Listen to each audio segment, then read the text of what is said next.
नमस्कार दोस्तों। इस बार के बजट में बिहार की खूब चर्चा हो रही है और होनी भी चाहिए बिहार की चर्चा, क्योंकि बिहार के लिए थोड़े बहुत नहीं बल्कि लगभग 61,000 करोड़ रुपए के पैकेज की घोषणा की गई। ये पैसा कम नहीं होता। नीतीश चाचा तो खूब गदगद हैं और प्रधानमंत्री मोदी की तारीफों के पुल बांधते फिर रहे हैं कि इस पैसे से वो बिहार में चमत्कार करेंगे। वहीं अगर आप राजनीतिक पंडितों से पूछें तो वो भी यही कहेंगे कि इस पैसे तो बिहार में इस बार चमत्कार होगा और बिहार में विकास की गंगा बहेगी।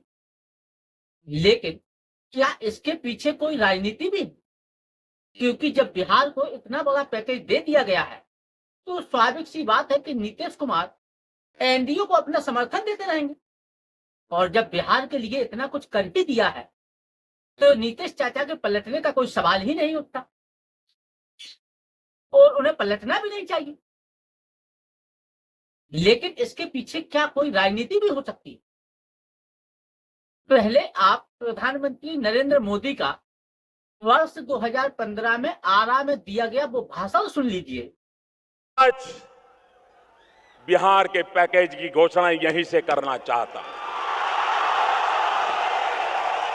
करो करो 50,000 करो कि ज्यादा करो, 60,000 करो कि ज्यादा करो, 70,000 करो कि ज्यादा करो, 75,000 करो कि ज्यादा करो, 80,000 करो कि ज्यादा करो, 90,000 करो कि ज्यादा करो। मेरे भाइयों बहनों, मैं आज वादा करता हूं, दिल्ली सरकार कान बराबर ठीक रख के सुन लीजिए। दिल्ली सरकार 1.25 लाख करोड़ रुपए का पैकेज देगी। जब उन्होंने बिहार के लिए थोड़े बहुत नहीं बल्कि 1.25 लाख करोड़ रुपए के पैकेज की घोषणा की थी और इस पैसे से बिहार में चमत्कार हो सकता था, लेकिन फिर भी बिहार नहीं बदला। क्या बिहार को बदलने की नीयत ही सही नहीं है या नीयत में कोई खोट है?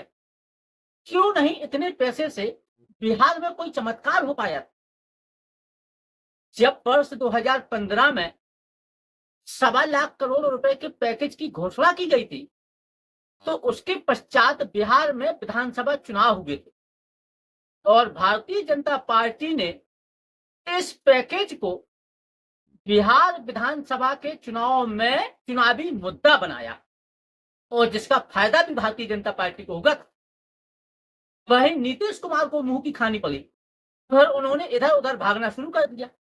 कभी आरजेडी में गए, कभी महागठबंधन बनाया, वहीं फिर वो बीजेपी में चले गए और इस बार भी लोकसभा चुनाव के ठीक पहले उन्होंने फिर से भारतीय जनता पार्टी का दामन थाम लिया और उनको फायदा भी हुआ है क्योंकि 61,000 करोड़ रुपए का पैकेज मिल गया उनको। लेकिन वर्ष 2025 में फिर से बिहार में विधानसभा चुनाव होने और यदि वर्ष 2015 की तरह भारतीय जनता पार्टी ने फिर से 61,000 करोड़ रुपए को चुनावी मुद्दा बनाया तो इसका एक बार फिर से फायदा भारतीय जनता पार्टी को हो सकता है। वहीं नीतीश कुमार संकट में आ सकते हैं क्योंकि ये तो हार जीत के ऊपर निर्भर करता है कि किसको फायदा होगा और किसको नुकसान होगा। अगर भारतीय जनता पार्टी को बिहार विधानसभा चुनाव में फायदा होगा तो वो नीतीश कुमार को ठिकाने लगा सकते।